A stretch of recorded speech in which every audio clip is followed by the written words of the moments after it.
All right, everyone, welcome back to the Next Steps podcast.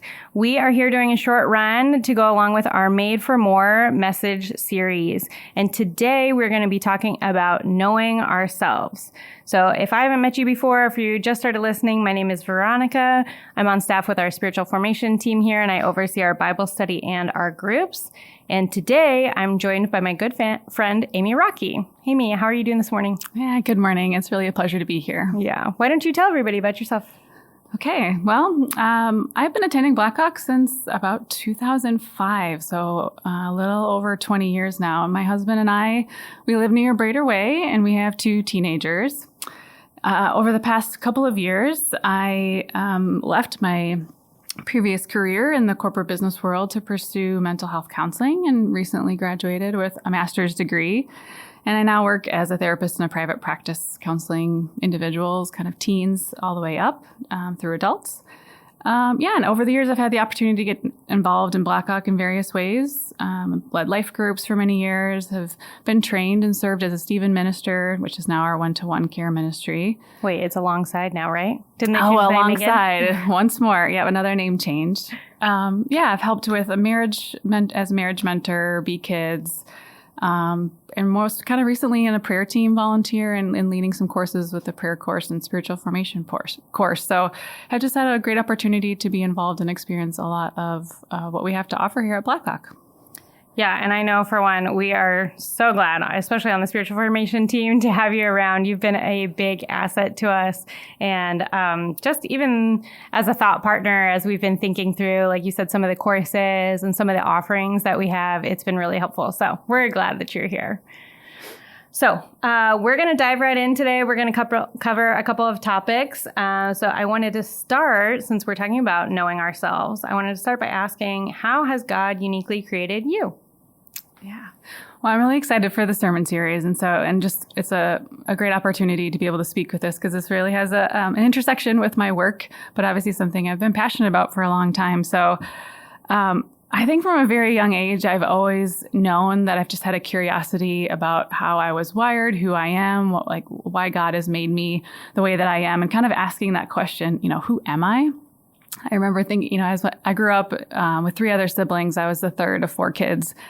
And I just remember asking my parents that question. I'm like, well, I'm not the oldest child, and I'm not the youngest child, and I'm not the only boy in the family. Who am I? And I was reflecting on that and thinking about, gosh, that God has pressed that question on my heart from such an early age and just kind of put this hunger within me.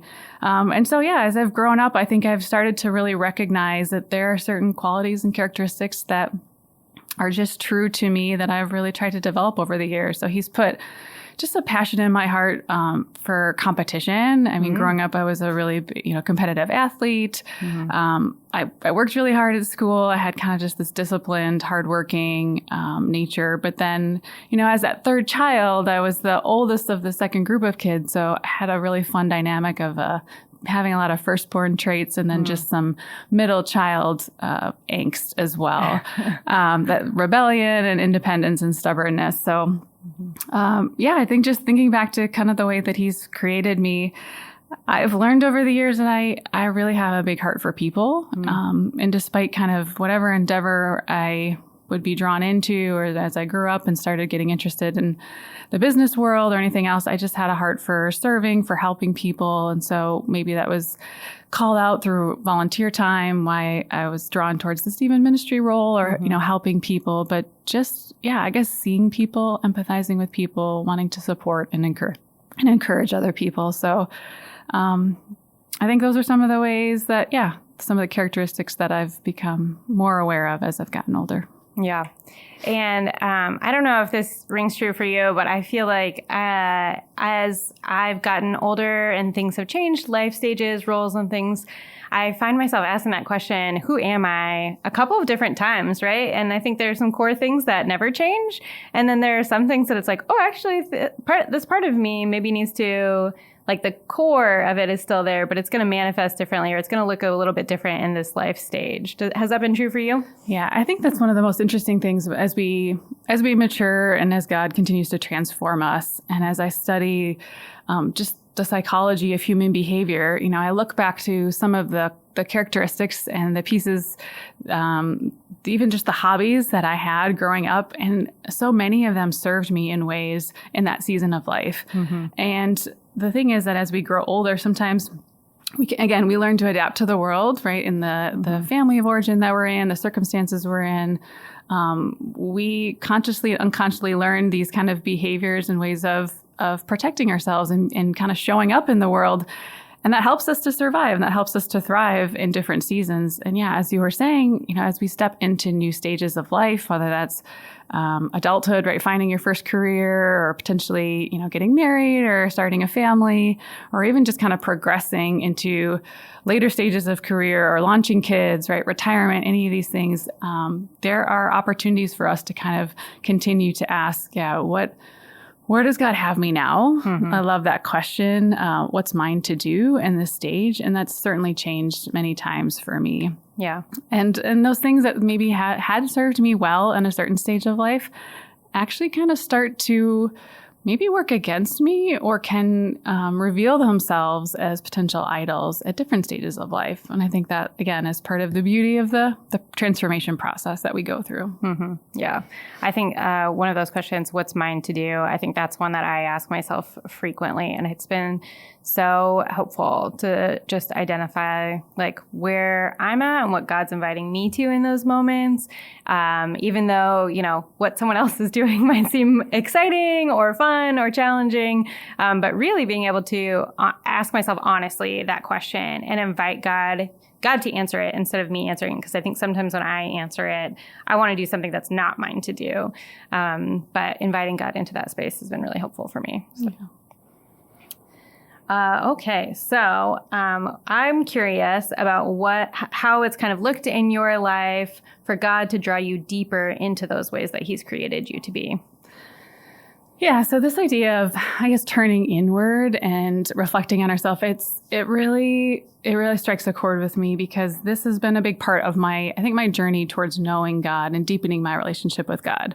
So, Pastor Owen did a really great job kicking off this series about knowing God. And as I was thinking about reflecting on his message, and then Tiffany building on that, certainly we all have our own journey of faith, and we can, talk about the different stages of faith and how we get to know God. And I think a really important piece for me was obviously growing up, in the church and deepening my understanding of Him kind of through collegiate ministry and just being part of this Blackhawk community. There was a season where I really started to, reflect more deeply on who I was, what God had for me, how He wanted to, the gifts that I had, how I wanted to serve Him. And again, my natural curiosity for the way that I was wired and kind of self-reflection, it just continued to press into areas of learning more about, how He sees me. So first of all, it drew me into deeper connection with Him, going inward. It helped me to hold His love for me, right? But then also just understand my brokenness. And, I think for many people, you might relate that, unfortunately, it was through the seasons of trials and kind of the brokenness and just the sin and idols being exposed in our life is when we, at least for me personally, when I really caught a glimpse and started to understand the love that was truly offered to me. I would have said prior to that, of course, I know that God loves me, and I have this relationship with Jesus, but I look back on the seasons of trials and suffering now, and the depth of connection that I experienced. I think the faithfulness of God, the goodness of God, and how He met me, and with the help of some really, again, people, community around me, and we can talk about that a little bit later, right? But the support of other people, it opened up an opportunity to experience Him in a way that I had never experienced before. And I think so many people, we can change is hard, and it is a lot easier to maintain the status quo. I mean, that is why as therapists, we help a lot of people try to identify where they're getting stuck and what those fears are. What are those core beliefs that we have about ourselves or about others that are kind of inhibiting us from taking steps forward towards growth, towards wholeness. But change is hard, and if we are unwilling to kind of take that step forward in faith, we miss out on what God may have waiting for us. And I think when I reflect on my own experience, just going through some of those dark seasons, I just see this, it's been this beautiful unfolding of God's nearness and compassion. And it's really helped me to become more compassionate towards myself and more empathetic towards myself. I guess in ways I didn't realize I needed before. So yeah, that's beautiful. I mean, I think everything you said has rung true for me. God shows up in the times of crisis and suffering. And those are not times that I think anybody is like excited about or wants to see. We're not all just sitting around being like, Lord, bring me a time of trial. But I think you're right. That's really where we can like feel God's love deeply for us in those spaces. Just the ways that he reveals himself and walks alongside us in those spaces. Yeah. And it's such slow, sometimes painful work. Mm-hmm. And I think, we would love to have these just like big revelations of his nearness. But I think that's it, right? It's the day-to-day walking. It's sitting in the pain. It's sitting in the suffering and just recognizing that he's with you in it.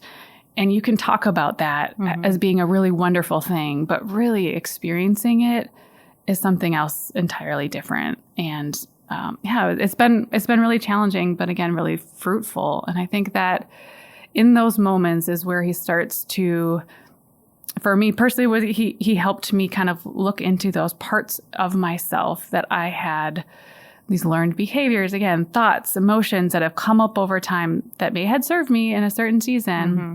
But now he was kind of pressing into them and just questioning, I have more for you here. Do you trust me? That was maybe who you were then. Will you take a step forward, and can I offer who you could be going forward? And again, just accepting and surrendering to his comfort, right? His comfort and love. I don't know. For me, it was always hard to actually accept his love. I could know of his love, but I kind of didn't need it. Yeah. Until you really did. Yeah. Yeah. And you're right. It's so hard sometimes to step out into that uncertainty. Like when God is calling you into a different space, you're like, I don't know what's out there, God. Like, I don't know what this has for me next. I sense you're calling me here. But I don't know what's on the other side. And that can be scary, but it is so beautiful too. Even if you stumble in that space, because I don't think when God calls us into something, it's not always perfect. It's not always a smooth ride. I think there's some stumbling, there's some challenges along that. I was actually just reading a book recently, Tyler Staton's The Familiar Stranger, and he talks about some friends he knew that like they felt like God was calling them to a new city and a new job and a new opportunity, and they went and and everything just kind of fell apart. Everything crumbled, and he talks through like how it wasn't that they heard God wrong, or it wasn't the invitation from God, but that maybe the invitation just looked differently than they thought it would, but that God still met them in that space. And that is like so frightening, right? It is, because we have an idea of I guess, success of what we're expecting it to look like. Yeah. Like, you're stepping me into this space because you want me to be really good at this job and be the best this I can be. And and those, we've been formed, right, all along to kind of craft this image of what that's going to look like. And truly, it could just be, no, I want to take you through this next phase so that you learn to trust me, so that you recognize what it means for me to be with you, or to just practice that daily surrender of, I'm going to give this over to you, and I really want to learn to rest in you. And, I don't know what, a really good friend of mine once, when I was afraid to make some decisions as I was contemplating this kind of big career move, I had left a very comfortable, I'd grown in my position, maybe successful by the world's position. But I just felt like there was more coming, or more opportunity. But it's really scary when you're faced with that crux of like, do I actually leave this 18-year career and start over and learn again? And I remember her saying, but what if the best thing happens? And so I just wrote that little quote kind of on my computer, and every day I've been kind of staring at it. And it's just that gentle invitation of how big is my understanding of God? Like, do I really believe in someone that has the best for me in mind? And do I trust that whatever he has in store will be, beyond the expectations of whatever I might have for myself? Yeah. Well, I could go down that path for a long time with you, but for the sake of our listeners, we'll move on. So I'm also curious about what are some ways that you spend time with God? What does that practically look like for you? This has changed over the years for sure. Certainly stages of life impact that. We talk about that a lot around here. I have created, I guess, rhythms over time that have really served me, that I continue to evolve. But, daily, my morning time is important. I like to get up and spend time both reading and then in prayer with God. I've really appreciated kind of the structure of the rule of life. So kind of creating a framework, daily, weekly, monthly rhythms. And just really thinking about those different spiritual practices. Some of them come more natural to me than others. Sure.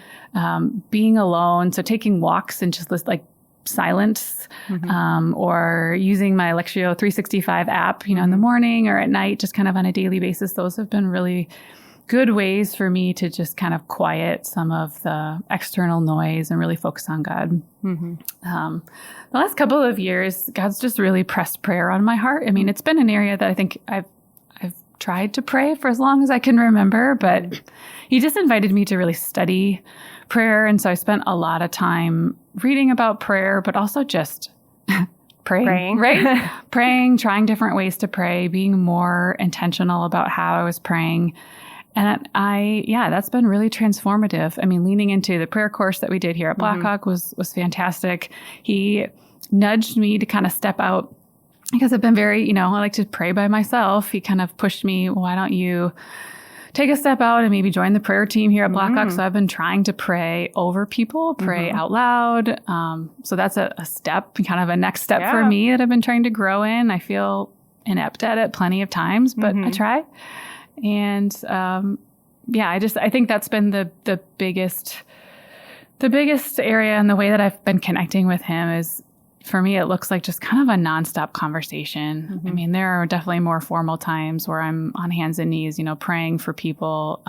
But just awareness of God, being mindful as I'm just going about my day, seeing where he's showing up in people and nature and everything and the interactions throughout the day. But just, kind of that constant lifeline of sharing my life with him. And that's kind of how prayer has evolved in my life. Wow. I love how you talk about that, because I think sometimes there are a couple of things you mentioned. Sometimes when we want to learn about something, we focus on the reading and the studying, but we maybe don't go into like the practicing, especially the harder parts. I know I tend towards that. I'm a reader. I love to read about things, but then it's like, oh, I actually have to try it. And then it's been a long journey for me in my life to recognize that just because I'm not great at something when I start it doesn't mean that it's not fruitful or there's not beauty or joy there. Like, I remember quitting so many sports when I was a kid because I was like, I'm not good at these. And I told myself then that I was not athletic. And I didn't realize when I was younger that that's a skill you can develop. That's a trait you can harness, you can practice, you can hone. And I think the same thing is true with a lot of practices, that we might say like, oh, I just am not a good prayer. Like, I've heard people say like, oh, you're so good at praying though, and I'm not good at praying. And it's like, well, but you have to practice it. It's like anything, you have to try. And that's why we call them spiritual practices, right? Yeah, absolutely. I'm laughing because there were certain sports that I was naturally gifted at, and then there are others which I was terrible at. And so I tried it once and I was like, nope, never again. Because if I can't be awesome at it, then I don't want to do it at all. Well, why would I do that? Competitive person. Right. At least I wasn't that competitive. I was just like, I don't know, I'm terrible at all this. Bye. No, it's really true though. And the process of learning, there was Dr. Becky Kennedy, who's a therapist, was speaking to some Duke students recently. And she was talking about, she had a whiteboard and pretty much said, like, from the moment when you start learning something to becoming a master is all the process of learning. And like the feeling through that entire stage is discomfort, right? The whole process of learning is intended to be uncomfortable.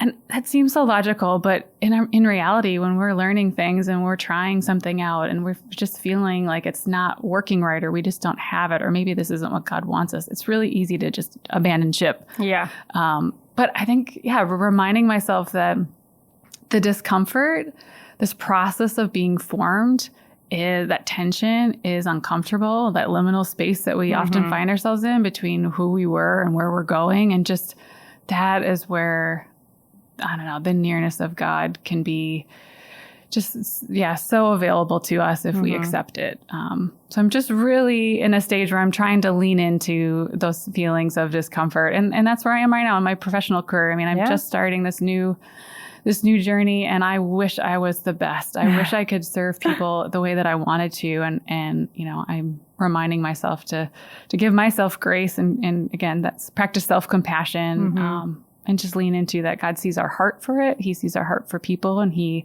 wants to use our gifts to serve his kingdom. Yeah. And he'll find a way. Yeah. I think too, for me, that thought is so comforting, that just like that God is sovereign in all of this, and it doesn't hinge on my ability to do something well or not do something well. Like my responsibility is to say yes to his invitations and to show up, but not to make it work. Like, I am not responsible for, anyone's discipleship at this church, but my responsibility is to say yes to the invitations that God has, to provide opportunities for people, and then let the Holy Spirit work through those. But I have to remind myself of that, because sometimes I get too wrapped up in it of like, I have to succeed at this thing. Case in point, my preparation for coming on this podcast. Well, you're doing a great job. Okay. So we've talked about how you spend some time with God. I mean, it seems like you've got a really great relationship with God. You've found a lot of things that work for you. But I also know that we all have some of that noise in our lives that kind of tries to tell us who we are, or try to pull us away from God. So what are some things in your life that kind of act as that noise for you? Yeah, I think this connects back to just the idea of us spending time, the introspection, learning who we are. So the more that I became aware of how I was wired, my fears, my beliefs, it helped me to understand, I guess some of those core things that I was longing for, and maybe just how I easily get pulled off track or disconnected from God. And so for me, that was just really where my value came from. I wanted to be ultimately just know that I was loved and valued and seen. And I think if I think about what noise has always existed or continues to exist, it's those things that push into that belief of, are you really valued? Are you really loved? Are you really known? Like, do people see me? Does your voice actually matter? Do you make a difference? And so I think it's always been comparison. So as you've grown up, it's competing with other people. There's always a benchmark. There's always somebody. Am I good enough? Am I, able to compete with those people, whether it was through sports or grades or even in my family, how do my parents view me? Those people that you really care about, that you just want that unconditional love and acceptance from. And I think, as a young professional, a young adult, you're trying to prove yourself. Again, the corporate world's telling you this is how you should act. This is what a leader is. This is what a good teammate is. This is someone, especially when you're early in your career, how you need to be successful. Within the church community, I think there can be a lot of challenges with that too. And again, depending on kind of where you grew up, what church you're a part of, this is what it looks like to be a healthy, engaged church member or Christian wife or mother or family member. I mean, so and a lot of the noise is just, I think, trying to cut through other society and culture's views of who I need to be to have value. And other people are wired differently, right? They might not resonate with that. Maybe it's what's right or what's just. Maybe it's what's, am I successful? Am I special? Right? And so I think that's where, when we really understand our wirings, we can get to kind of the core, like we peel the onion back, we get to the core of what is it for me? And then what are ways that I'm trying to seek out that need in ways that may be counter to what God has planned for me. So yeah, I mean, I think it shows up now even in this new space, in the new world of, okay, I'm comparing myself to other people, and just busyness. And that's the thing. I really like working with other adults who are struggling to kind of find balance, try to find wholeness. I like to work with clients who we look at all aspects of ourself. And this was kind of in our spiritual or our Walking with God course. We talked about our wholeness. It's not just our spiritual health, but it's our emotional health, our relational health, our physical health. And we kind of start to diagnose each aspect of who we are, what parts of us need some tending to, and, maybe what is God asking us to say yes to in a certain season, and what is he asking us to say no to? So I guess, a little bit of a process of trying to discern through the noise, but I think for many people, it could be busyness too, of just, I don't have time to take inventory of what's going on. What are my thoughts and my feelings? Which is why I loved the shape assessment, right? It provided that opportunity not only just to do like a quiz, but it gave you space to actually reflect on how God has made you, what you're interested in, how he might want to serve you, use these gifts to serve other people. Yeah, I think for me, patterns of reflection have been are something that don't come naturally to me. Like I move very quickly to action. I like to be busy. I like to be active. I don't like to sit still or be alone or quiet for very long. I'm not a natural journaler, but I think the habit of creating those spaces to pause and reflect have been really helpful in cutting out the noise. I remember when we had like babies at home, we had twins during COVID, and it was so stressful. And my husband would kindly try to like give me a break and say like, okay, I'll take care of the kids. You just like leave the house for a couple of hours. But I was so like, I don't know what to do with those hours because I hadn't spent enough time really like reflecting and figuring out what are the things that refresh me? What are the things that bring me joy? And I think I've grown so just grateful for those patterns of reflection. Now, 5 years later, even in, we do it at work when once a year when we do like year-end evals, we do our own self-reflection. So I think just all those spaces have been really helpful for me and not something I would naturally tend towards, but it's helped give me so much clarity when we evaluate decisions, when I think about new opportunities. I do still move quickly to a yes or an action, but at least I have a better filter of discerning like, okay, these are the types of opportunities that I'm looking forward to saying to, and these are the types of opportunities that I'm not. And I still try to create those spaces of reflection to make that space. Yeah. Well, I'm a natural helper, and my, again, former career was all about improving processes and making things more efficient. So I resonate with what you're saying because as someone who wants to help other people, I have no problem sitting down with you and just letting you work through all the things that you want to reflect on. But personally, this is a struggle for me, and I think I know that when I actually sit and pause, that those uncomfortable feelings, fear, that like essentially letting go of control, that's going to come up. And there may be no resolution. And I don't know how long that's going to be. And so if I'm being really honest about it, it's busyness and just distraction and managing the household, controlling other things, doing good for others can be the greatest challenge to rest and to finding that space with God. And so I have a great community around me, really close friends and my family, my husband that know these things about me and that I've asked to kind of hold me accountable. And so when they see me hurrying or just trying to just kind of manage all of the things, right, to kind of give those gentle, subtle reminders, or sometimes more of a hard, like, hey, you're doing it again. So yeah, I'm definitely in the area of work in process, and rest and finding joy are two of the things that I think God is starting to call me into next. Yeah. All right. Well, I think we've got time for one more question. So I'm curious, what are some tools, Tiffany talked about tools in her message, that you've used to know yourself and to partner with God in your transformation?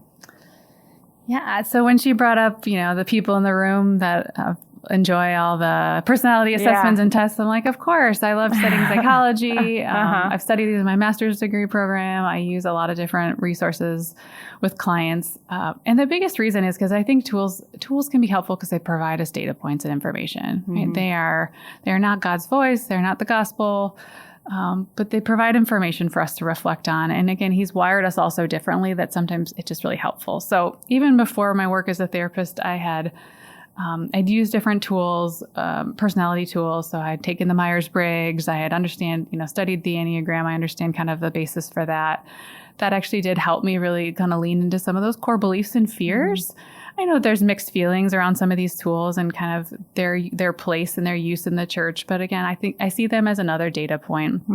I've taken all of these results to God in prayer and just tried to use some discernment around what they might mean for me. So I think anything that tries to help us understand how we're wired, where we draw energy from, where what kind of our natural desires are, they can just help us honor God. I mean, he has created us all uniquely. And so when we spend time thinking about who he's made us to be, I don't see that as selfish. I see that as kind of stepping into and honoring the way that he's created us. So I like those tools. And then I think I read, I read a lot. I think you and I are similar in that sense. Nonfiction is probably my genre of choice. I really like reading memoirs lately too. That's been a nice break. I think you can learn a lot from people's stories. And so, books, podcasts, Bible Project, our courses here, Walking with God course has been really great. Our prayer course. So I think you guys on staff have done an amazing job of really leaning into providing different opportunities for people. But again, beyond study, I've had just the blessing of working with some therapists myself, being a client, and also spiritual direction. And both of those have been life-giving for me. And when I was going through some of those deep seasons and trials, I needed that. I needed that just warm, empathetic presence that, offering just grace and compassion and just sitting with someone. And so I'm so grateful for the time that I've had with my therapist as well to just support me through those different seasons. Yeah, I agree. I think, like you said, I think we're both wired a little bit similarly. So reading, I love assessments too. That used to be part of my job before I worked for Blackhawk. Was I administered assessments for team building and stuff like that. So Myers-Briggs, StrengthsFinder, all that. StrengthsFinder, yep. And I agree. I think some of those, I've had therapists and counselors before, and currently see a spiritual director once a month, and it's just so helpful, even in times that don't feel challenging or like a crisis, but to just have someone reflect back and say okay, things are going well for you now, but where are you seeing God? And being oh yeah, it's not all about me. None of this is from me. Or maybe in those times where I have a little bit more space, a little bit more capacity, that's an area where I can be invited into something new because I've got the time and the brain space to say okay, now's a spot where I can try something new with God and, step out into a space that, a practice or a discipline that might be unfamiliar to me, that I have time for now. Yeah. Yeah, and then beyond, there's different therapeutic approaches that can be really helpful too. So I've studied internal family systems, which is another way to kind of help us understand the different parts that kind of make up who we are, the ones that are protective in nature, the ones that are kind of hurt or wounded in nature. And so, again, depending on how you are wired and see the world, I think there are different tools that can be useful, but we kind of haven't talked about community. And so I think the community part is another just valuable tool for us because we can study this on our own, but if we're by ourselves, we don't understand how we reflect any of ourselves, I guess, how we're reflected to others around us. And so having, the life group or community group here, other people that you can just be really open and vulnerable with, your spouse, just pastoral staff, people around you that know you well enough to be able to tell you how they've seen you grow and also continue to encourage you or to call you out when something seems off and kind of speaking the truth in love. And so that's been invaluable. And I'm really glad that at Blackhawk we continue to talk about the importance of growing through community, because that is, I mean, God has designed us to be one body, right? Yeah. And He is right relational in nature, and so that's just a big part of transforming who we are. Yeah. You're right. You've talked about the courses a couple of times. And honestly, that's why most of our courses are in-person courses or within like community groups, or our Bible studies, in small groups, because we really believe that that's where like transformation happens, that God uses people around us to kind of shape us and sharpen us and provide different perspectives. Like you said, even talking about hearing other people's stories. I was in a Bible study group for a while that was a lot of older women, and then myself and a couple other younger women. And I remember them talking about their daughters-in-law. And I was like, oh, that is me. Like, I am the daughter-in-law, So just like getting the different perspectives and being able to reflect back to them like, oh, hey, maybe this is what she was thinking.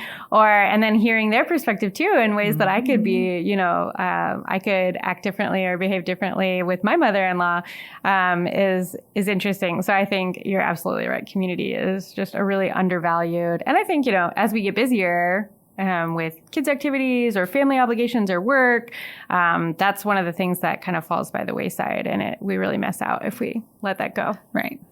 I mean, what better an opportunity to, I guess, reflect on the fruits of the Spirit in your life than your spouse or your family members, right? It's like, oh, okay, I need some more patience today. Yes, that one is always true for me with the children. Well, Amy, thank you so much for being on the podcast today. This was your first time on the podcast, so we're so grateful for you. Honestly, I could have kept talking for another half hour, so we're going to have you back soon. Thank you so much for having me. Yeah, and to everyone else, stay tuned. We've got 2 more episodes coming up on investing with your resources and investing with your time. So we'll see you next time.